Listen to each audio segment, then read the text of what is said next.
ఈ లెంట డేస్లో ఏడుస్తాం. ఎవరి కోసం చెప్పండి? యేసుప్రభు కోసం. మళ్ళీ అడుగుతున్నాను, ఏడవండి. ఎవరి కోసం ఏడుస్తారు చెప్పనా? మీకోసం, మీ పిల్లల కోసం. ఎందుకంటే అంటే మీకోసం, మీ పిల్లల కోసం ఎందుకు ఏడవాలంటే, యెరూషలేములో 70లో జరుగుతున్న విపత్తు కోసమే మీకోసం, మీ పిల్లల కోసం ఏడమన్నాడు. మరి మనము మన పిల్లల కోసం, మనం మన తండ్రుల కోసం ఎందుకు ఏడవాలంటే, ఇది 70లో జరిగే అగ్ని లాంటిది కాదు. అసలు అగ్ని ఒకటి రెడీగా ఉంది. అదేంటి చెప్పండి? రెండవ రాకడ. పెల పెల పెల పెలమని పంచభూతాలు మిక్కటమైన యాండ్రముతో లయమైపోయే గడియలు త్వరలోనే సంభవం. మీ కట్టడాలు ఉండవు, మీ ఉద్యోగాలు ఉండవు, మీ సోకులు సరదాలు ఉండవు, ఇవేమి ఉండవు. ఒకరోజు బొగ్గుమని మారిపోతాయి. ఆ గడియలు వచ్చే సమయానికి మీరు రక్షింపబడ్డారా లేదా? ఈ లెంట్లో ఏడవండి. ఆ గడియలు వచ్చే సమయానికి మీ పిల్లలు రక్షింపబడ్డారా లేదా? ఈ లెంటలో ఏడవండి.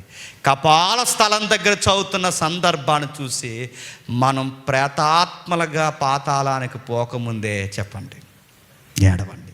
వస్తే ఆ రెండవ రాకడ అగ్నికైనా దొరికేస్తాం చెప్పండి. లేకపోతే చెప్పండి, మరణిస్తే పాతాళమనే అగ్నికైనా 2 అగ్నులు రెడీగా ఉన్నాయి మనకి. వాళ్ళకున్నది ఒకటే. ఎవరికి? కళ్ళ ముందు వాళ్ళకి ఒకటే. వాళ్ళు నమ్మితే అక్కడితో అది అయిపోద్ది. నేను అడుగుతున్నాను, మనకి రెడీగా 2 ఉన్నాయి. ఒకటి, నేను మరణించిన రక్షణ లేకుండా పాతాళమనే అగ్నికి పోతాను. ఒకవేళ యేసుప్రభు వచ్చే ముందు నేను నిలబడితే చెప్పండి, పంచభూతాలు మిక్కటమైన యాండ్రంతో అగ్నిగోళంగా మారిపోతున్నాయి. ఈ అగ్నికి దొరుకుతుంది. ఇది టైటస్ గడు పెట్టే అగ్ని కాదు చెప్పండి, క్రైస్ట్ పెట్టే అగ్ని. యేసుక్రీస్తు వారే ఎవరు సిలువ వేయబడ్డాడో ఆయనే రాబోతున్నాడు. ప్రతి వారికి తీర్పు తెచ్చిపోతున్నాడు. అందుకే బైబిల్ మళ్ళీ నేను చెప్తున్నాను, అమ్మలారా కాదు చెప్పండి, యెరూషలేము కుమార్తెలారా. మరి ఈ సందర్భం మనకెలా అంటే, ఇప్పుడు ఈ సందర్భం మనకెలా అంటే, కలవరి గిరి వరకు మనం తీసుకుందాం. ఆ కలవరి గిరిలో ఉన్న సందర్భం మనం ఏడుద్దాం. ఎందుకంటే ఆయన మరణించాడు, తిరిగి లేచాడు, మళ్ళీ రాబోతున్నాడు. ఇప్పుడు మరణించినది జ్ఞాపకం చేసుకుంటూ, మా కోసం మరణించావు, తిరిగి లేచావు, రాబోతున్నావు, నీ కోసమే నిలబడతాం మా బిడ్డలతో సహా అని ఏడవండి.